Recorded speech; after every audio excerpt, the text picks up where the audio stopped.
진리는 변함이 없는 하나님의 말씀을 말합니다. 누구든지 보편 타당하게 알아들을 수 있고 깨달을 수 있는 것이 진리입니다. 진리는 예수 그리스도입니다. 이 세상에 예수님처럼 변하지 않는 사람은 없습니다. 인간은 모두가 죄인이라서 변하게 되어 있고 이 세상도 변질이 됩니다. 하지만 예수 그리스도는 변하지도 않고 영원하십니다. 교회에서 진리를 안다는 것은 예수 그리스도를 아는 지식이 풍부해졌다는 것을 의미합니다. 진리와 구원은 상호 연관성이 있습니다. 진리를 모르면 구원을 받을 수가 없습니다. 진리를 모르면서 자신은 구원받았다고 주장한다면 있을 수도 없는 일입니다. 하나님은 죄 많은 인간을 구원시키기 위해서 진리이신 예수 그리스도를 이 땅에 보내주셨기 때문입니다. 우리가 진리를 알 수 있는 것은 말씀을 공부할 때입니다. 성경 말씀을 공부할 때에 진리 되신 예수 그리스도를 알게 됩니다. 성경 전체는 진리 되시는 예수님을 나타내고 있습니다. 구약을 읽을 때에도 주님을 깨달아야 하고 신약을 읽을 때에도 주님을 알아야 합니다. 진리는 생명입니다. 인간에게 가장 중요한 것이 생명입니다. 자신의 목숨이 죽으면 이 세상에 가장 귀한 것도 의미가 없습니다. 영혼이 죽어서 지옥의 불면서 떨어지면 이 세상에서의 삶도 의미가 없는 것입니다. 그렇기 때문에 우리가 진리를 아는데 최선을 다하고 성경 말씀을 공부하는데 열심을 내야 합니다. 이제 우리가 진리를 헤브라이즘 관점에서 살펴보도록 하겠습니다. 헤브라이즘 관점에서의 진리를 인간의 관점이 아니라 하나님의 관점에서 봐야 합니다. 하나님께서 우리에게 진리를 주신 목적이 무엇인가? 죄인을 구원하기 위해서 주셨습니다. 시편이 25장 5절 주의 진리로 나를 지도하시고 교훈하소서. 주는 내 구원의 하나님이시니 내가 종일 주를 기다리나이다. 다윗은 하나님께 고백하고 있습니다. 주의 진리로 자신을 지도하셔서 인생의 길을 교훈하여 인도해달라고 합니다. 주님은 자신의 구원의 하나님이기 때문에 다윗이 종일 주를 기다린다고 말합니다. 다윗은 하나님께 고백하면서 진리의 말씀으로 자신을 지도해달라는 것은 하나님의 말씀이 있어야만이 자신의 인생을 올바르게 바르게 살 수 있다는 것을 고백하는 것입니다. 여기에서 진리는 에메트, 진리, 성실, 충성, 신실이란 뜻이며 아만에서 왔는데요. 신뢰하다, 든든하다, 교육하다라는 뜻에서 유래되었습니다. 진리는 변함없이 충성된 것이 진리입니다. 하나님은 인간들에게 약속을 하면 절대로 변함이 없습니다. 약속을 성실하게 이행하시고 지켜서 신뢰할 수 있도록 하십니다. 진리는 참된 것을 교육하는 것이 진리입니다. 하나님은 죄인된 인간들에게 참된 의의 길로 인도하기 위해서 반드시 교육을 시킵니다. 우리가 하나님을 신뢰할 수 있는 것은 참되시고 변함이 없고 신실하기 때문에 믿을 수가 있습니다. 내가 하나님을 믿는 믿음도 하나님께서 믿을 수 있게 하시니 믿을 수가 있습니다. 하나님이 진리 되신 예수님을 믿게 하지 않으면 못 믿는 것입니다. 진리는 어떻게 만들어졌습니까? 알레프는 황소라는 상형 글자에서 온 알파벳입니다. 알레프는 하나님을 상징하면서 배움이라는 의미를 내포하고 있습니다. 에메트니까요. 맹은 물이라는 상형 글자에서 온 알파벳입니다. 물은 말씀을 상징합니다. 그래서 진리의 사역을 의미합니다. 타부는 십자가라는 상형에서 온 알파벳입니다. 십자가는 예수 그리스도를 상징합니다. 그래서 생명 개혁이라는 의미를 가지고 있습니다. 그래서 에메트 할 때 알레, 맨, 타부 상형적 의미로 푸는 것입니다. 그렇다면 진리는 무엇입니까? 힘의 권능자이신 하나님께서 말씀을 통해서 예수 그리스도를 가르치시고 배우게 하셔서 예수 그리스도가 누구인지를 깨닫게 하는 것이 진리입니다. 그럼 하나님은 예수 그리스도를 어떻게 깨닫게 합니까? 진리의 첫 알파벳 알레프는 엘로힘 하나님을 나타냅니다. 다음에 mem은 멜레크 왕을 나타내요. 마지막 타브는 타미드 영원이라는 단어입니다. 진리는 하나님이시며 왕이시며 영원한 분이시라는 거죠. 예수 그리스도를 말합니다.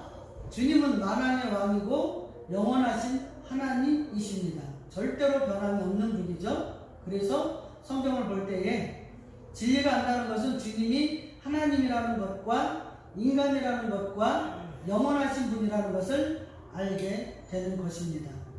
우리가 진리를 깨달았다면 진리를 믿어야 합니다. 진리는 구원받고 하나님의 나라에서 영원히 살게 하는 능력이 있습니다. 진리는 율법으로 깨닫는 것이 아닙니다. 하나님께서 믿음을 주실 때에 진리를 믿을 수 있습니다.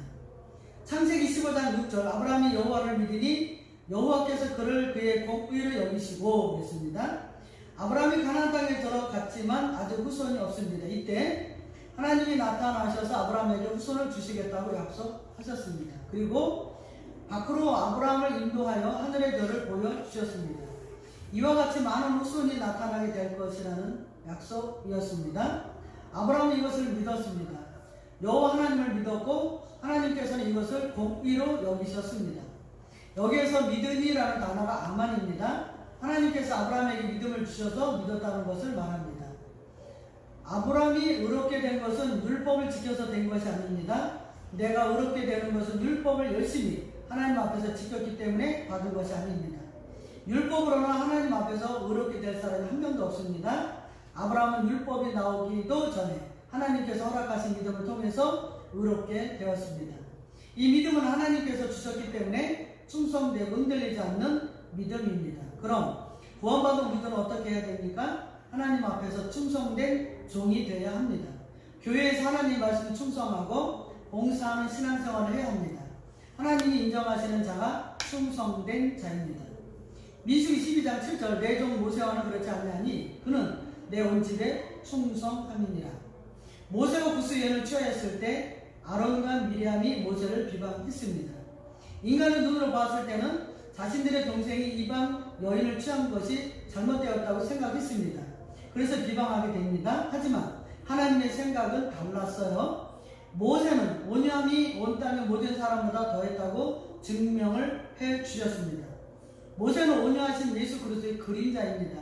하나님께서 직접 미리암과 아론에게 증명하셨습니다. 그러면서 하나님은 선지자들은 환상으로 여호와를 알고 꿈으로 말했지만 모세는 그렇게 하지 않고 직접 대면하여 보았다고 증거하셨습니다.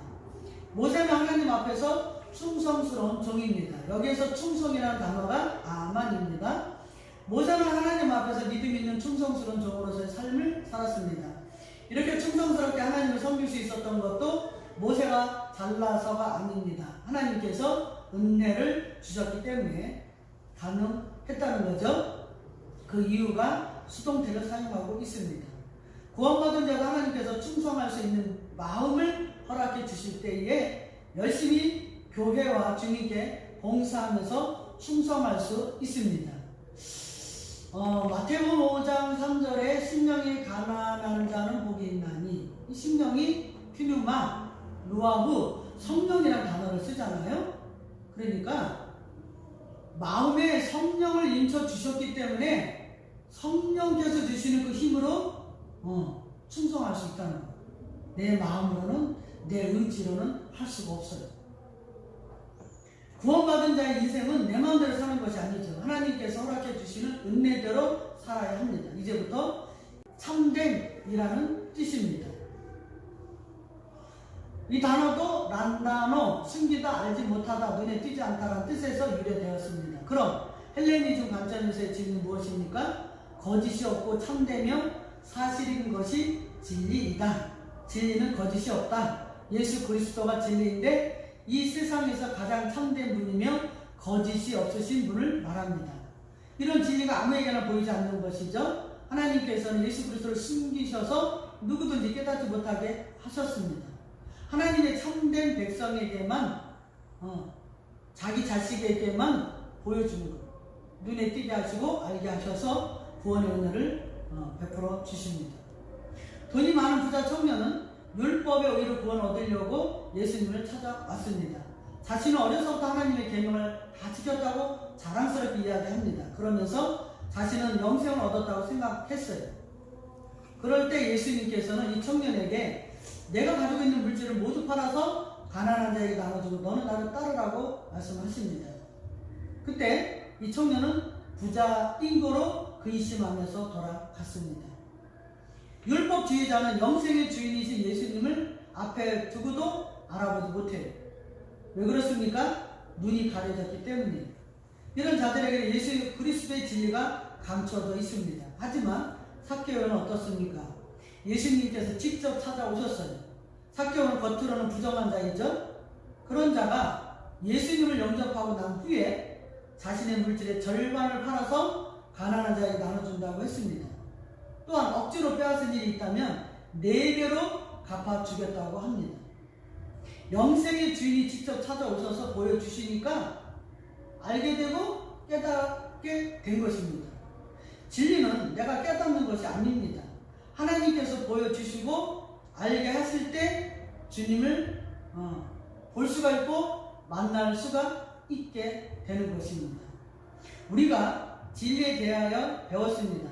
하나님의 관점에서 진리는 만왕의 왕이시며 하나님이시며 영원하신 분이 진리입니다. 이런 분이 바로 예수 그리스도이십니다. 내가 진리를 깨달았다는 것은 내 안에 예수 그리스도가 들어왔다는 것을 말합니다. 내 안에 예수님이 계신다는 거죠. 예수 그리스도가 들어온 자는 하나님 앞에 충성된 삶을 살아가게 됩니다. 내가 하나님 앞에서 구원받은 자라면 말씀대로 살려고 노력하며 충성된 마음을 가지고 하나님을 섬기게 됩니다. 내 안에 구원받은 은혜와 확신이 있습니까? 그렇다면 나는 충성된 하나님의 종으로 살아야 합니다. 신학의 관점에서 진리는 거짓이 없는 참된 것을 말합니다. 이것 또한 예수 그리스도이십니다. 예수님은 무흠하시며 결점을 찾아보려고 해도 찾을 수가 없는 분입니다. 아무런 죄가 없는 분이기 때문이죠. 그런데 이런 예수님을 내가 찾으려고 하면 찾을 수가 없어요. 그런데 헬라적 개념의 진리는 주님이 직접 나를 찾아와서 만나주시고 깨닫게 해주시는 것이 진리입니다. 이제부터 내가 진리를 찾으려고 헤매서는 안 됩니다. 열심히 찾으려고 해도 찾을 수가 없습니다. 하나님께서 진리를 감춰 놓으셨기 때문에 못 찾는다는 거죠. 진리가 나에게 올 때에 진리를 알게 되고 원죄에서 해방이 되어서 자유롭게 되는 것입니다. 그렇기 때문에 구원은 어려운 것이 아니라 쉬운 것이라고 말씀하고 있어요. 내가 얻으려고 하면 어려운 거죠. 주님이 주시니까 쉬운 거죠. 구원을 내가 받으려고 열심히 진리를 찾아다니면 죽어도 못 받는 거예요. 나의 의로는 진리를 발견할 수가 없기 때문입니다. 그런데 진리가 어느 날 나에게 찾아왔고요. 깨닫게 됐고요. 하나님의 의로 구원이 이루어진 것을 깨닫는 순간 구원을 받게 됩니다. 구원은 인간이 하는 것이 아니라 하나님이 하십니다. 이 세상 모든 사람들은 할 수 없지만 하나님은 충분히 나를 구원시켜 주실 만한 능력과 권세가 있는 분입니다.